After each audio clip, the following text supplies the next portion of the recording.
समाजामध्ये काल सुद्धा एक आपला कार्यक्रम झाला. समाजाचा कार्यक्रम म्हणून त्या ठिकाणी सांगितलं गेलं की समाजाचा कार्यक्रम आहे, परंतु समाजाचा कार्यक्रम त्या ठिकाणी शेवटी राजकीय पद्धतीने त्या ठिकाणी मिळाला गेला. क्रांतिकारकांचं त्या ठिकाणी कार्यक्रम बुंदगाववर असेल तर त्या ठिकाणी राजकीय चर्चेला पूर्ण दिला पाहिजे.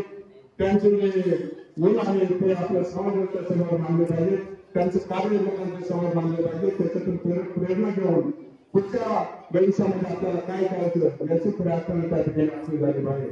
परंतु कालची जयंती झाली त्याच्यामध्ये फक्त लोकांवरती, साहेबांवरती, पक्षावरती, कार्यकर्त्यांवरती त्या ठिकाणी त्या ठिकाणी करण्याचं काम या ठिकाणी काही आपली मंडळी त्या ठिकाणी करत आहे.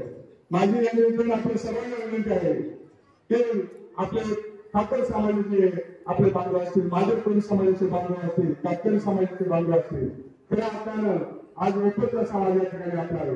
सर्व मंडळी या ठिकाणी गुन्हेगारी आणण्याचं काम या ठिकाणी करत आहे. परंतु या काही मंडळी त्याच्यामध्ये उत्कृष्ट निर्माण करण्याचं काम करतायत, त्या ठिकाणी आग लावण्याचं काम करतायत आणि समाजामध्ये तुम्ही त्या ठिकाणी निर्माण करून आपली स्वतःचे पुढे राहण्याचं काम त्या ठिकाणी बदल घेतात असं या ठिकाणी आम्हाला सारख्या कार्यकर्त्यांना वाटतंय. आणि मंडळी या ठिकाणी काम करताना सांगतात की साहेबांनी या ठिकाणी आदिवासी समाजासाठी काहीच केलं नाही. मला आपल्या सर्वांना एक विनंती आहे की आदिवासी समाजासाठी साहेबांनी या ठिकाणी असा शाळा काढल्या ज्याच्या माध्यमातून आज आपली मुलं चांगल्या पद्धतीने शिक्षण घेतात. शिक्षण घेतल्यामुळे आज आपल्या समाजामध्ये सुशिक्षितपणाचे त्या ठिकाणी प्रमाण वाढलेले आहे. आपल्या समाजातील काही मुलं त्या ठिकाणी नोकरीला लागलेले आहेत. चांगल्या प्रकारची व्यवस्था या ठिकाणी निर्माण झाली. त्याच्यामुळे उच्च शिक्षणासाठी आपली मुलं त्या ठिकाणी शिकायला लागली. तालुक्यामध्ये इंग्रजी माध्यमाची शाळा त्या ठिकाणी सुरू झाली. कुठल्याही तालुक्यामध्ये इंग्रजी माध्यमाची शाळा नाही, परंतु साहेबांनी आपल्या आदिवासी मुलांना त्या ठिकाणी इंग्रजीतून शिक्षण मिळालं पाहिजे म्हणून खऱ्या अर्थाने या ठिकाणी काम करण्याचा प्रयत्न केला. साहेबांनी कधी त्या ठिकाणी मला बरेपणा किंवा मी हे सांगतो अशा पद्धतीची त्या ठिकाणी भूमिका घेतली आहे. व साधारणचा प्रश्न असेल, इलेक्ट्रिसिटी झोनचा प्रश्न असेल, साहेबांनी कधी गाजवलं त्या ठिकाणी केला नाही. प्रश्न सोडवण्याचं काम केलं, प्रश्न सोडून दाखवलं. पाचशे करण्याचं काम साहेबांनी त्या ठिकाणी कधी केलं नाही. त्याचबरोबर आपल्या भागातील जेवढे प्रश्न असतील प्रत्येक प्रश्नाला त्या ठिकाणी न्याय देण्याचं काम केलं. आरोग्याच्या बाबतीत सुद्धा तालुक्यामध्ये आपण ग्रामीण भागात शेवटच्या हंपे असेल, त्रिपाड असेल, आपल्या भागातील दिंडी असेल, या परिसरातील सोयीसुविधा पाहतो. त्या ठिकाणी अतिशय उत्तम अशा सुविधा निर्माण केलेल्या आहेत. परंतु ज्याला काही करायचं लागत नाही त्याने कर्तव्य असल्याची जी लागायची कामना आणि काहीतरी वळण न करायचं, काहीतरी निर्णय जास्त करायची आणि ज्याच्यामुळे समाजामध्ये ते निर्माण होईल अशा पद्धतीचं काम त्या ठिकाणी करायचं.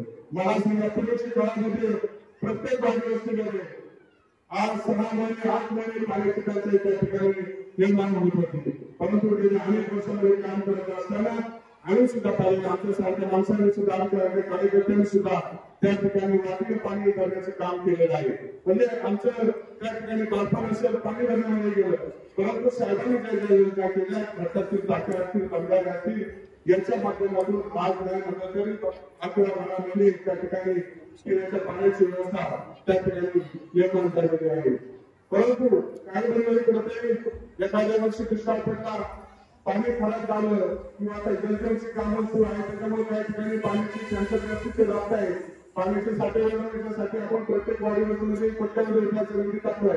त्या 2 वर्षामध्ये थोडंसं टँकर कारण पाण्याची संख्या वाढलेली आहे. ते पूर्ण झाल्यानंतर साहेबांनी त्याच्यामध्ये प्रत्येक गावात वाडीवस्तीमध्ये करोड रुपयाचे त्या ठिकाणी कामं दिलेली आहेत आणि ती पूर्ण झाल्यानंतर भविष्य काळामध्ये 1 वर्षामध्ये सर्व वाडीवस्त्यांचे पाण्याचे प्रश्न त्या ठिकाणी संपलेले असणार आहे. त्याचबरोबर आता सांगितलं की साहेबांनी आदिवासी भागातील पाण्याच्या शेतीच्या पाण्यासाठी काहीच केलं नाही. परंतु माझी आपल्या सर्व बांधवांना विनंती आहे की याच्या बाबतीत काय केलं तर याच्या बाबतीत आपण समजून घेतलं पाहिजे की ज्याच्या पाण्याच्या बंधाऱ्याच्या साईड होत्या, मग त्याच्यामध्ये तेरुणांचा बंधारा असेल, गोटरीचा बंधारा असेल, कोंबडीचा बंधारा असेल. आता कोंबडीचा बंधारा कोण सारे सुविधा त्यावेळेला कुठल्याही गावासाठी त्या ठिकाणी पिण्याच्या शेतीच्या पाण्याची मागणी नव्हती, परंतु साहेबांचं एक धोरण होतं. कोंडवरची एक अतिशय मोठी साहेब होती, ज्या ठिकाणी पाणी जर साठलं असलं तर त्याचं आणि परिसरात त्या ठिकाणी पाणी मिळालं असतं.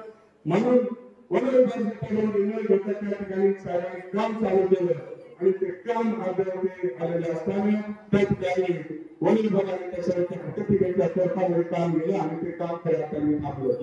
परंतु त्या वर्षीची गोष्ट होती साहेबांची की या ठिकाणच्या आदिवासी भागाला सुद्धा शेतीसाठी पाणी भेटलं पाहिजे. त्याचबरोबर भक्तगडाचा बंधारा असेल, जांभळीचा बंधारा असेल, चिखलीचा बंधारा असेल, ज्या ठिकाणी साहेब होता असा बंधारा असेल, तेपाचा बंधारा असेल, पाण्याचा बंधारा, त्या सर्व ठिकाणी बंधारे बांधून त्या ठिकाणी पूर्ण झाले. पाझर तलाव होते, त्या ठिकाणी 6 महिने 8 महिने पाणी पिकते, नंतर त्याचं पाणी जाते. पाझर तलावाचा त्याची पाझरची त्या ठिकाणी जी शासनाची संकल्पना आहे त्याच्यातून पाणी पाजलं जाते. जे काम त्या ठिकाणी पूर्ण करायचं होतं त्या ठिकाणी ते पूर्ण झालं. परंतु नंतर असं लक्षात आलं की तरीही या ठिकाणी पाणी शेतीसाठी थांबत नाही आणि 2012 साली साहेबांनी देवाशंकर सरांच्या सरकारला सांगितलं की आपल्याला आदिवासी भागात पाणी द्यायचे, त्यांच्याही पाण्याची सुविधा झाली पाहिजे. आणि म्हणून देवाशंकर सहकारी साखर कारखान्याच्या माध्यमातून पहिल्यांदा त्या ठिकाणी साहेबांनी 4 योजनांचं खाजगी खर्चातून त्या ठिकाणी सर्वेक्षण करून घेतलं. 2014 नंतर परिस्थिती बदलली, त्या ठिकाणी सरकार बदललं, परंतु साहेबांनी त्या ठिकाणी या योजनांचा करण्याचे काम सोडवलं आहे. 2019 नंतर त्या ठिकाणी सत्तेमध्ये साहेब आणि पक्ष आल्यानंतर या योजनेला सुरुवात करायची अशी त्यांची संकल्पना होती.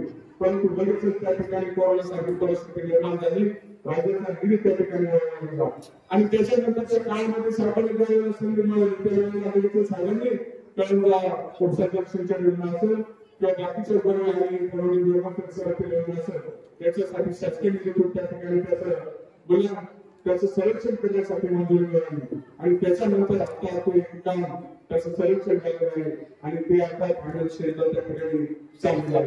अशी जैविक बाबतीत त्या ठिकाणी काम पूर्ण चालू आहे.